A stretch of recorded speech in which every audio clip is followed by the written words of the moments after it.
का तकरीबन 80 to 90% के कंप्लीट हो चुका है। पीएस का दिखाएगा 3 मंथ पहले हमने लॉन्च किया और उसके तकरीबन 4 प्लॉट जो है वो कंप्लीट हो चुके हैं। और पीएस में आपको फ्रेश इन्वेंट्री जो है वो मिल जाएगी, वो भी ग्रैंड पार्क 16 कनाल पार्क के बिल्कुल सामने है। उसमें आपको 1 बेड और 2 बेड की ऑप्शंस जो है मिल जाएंगी, फेसिंग पार्क भी और लॉबी वाली भी।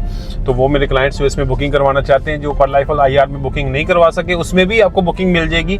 अगर आप उसमें नहीं करवा सके तो वो प्री लॉन्च डेट्स के ऊपर PS टावर में भी अपनी बुकिंग करवा सकते हैं। तो मजीद किसी भी इंफॉर्मेशन के लिए, गाइडेंस के लिए, कहीं लाहौर, इस्लामाबाद, मरी में कहीं भी अगर आप अपार्टमेंट, प्लॉट या घर चाहते हैं, तो किसी भी तरह के प्रॉपर्टी की कंसल्टेंसी के लिए आप मुझसे कांटेक्ट कर सकते हैं। मेरे दिए हुए नंबर पे एनी टाइम 24/7 हम आपके लिए हाजिर हैं। तब तक के लिए अल्लाह हाफिज़। मिलते हैं इंशाल्लाह एक नई वीडियो में या आपके साथ बात करें।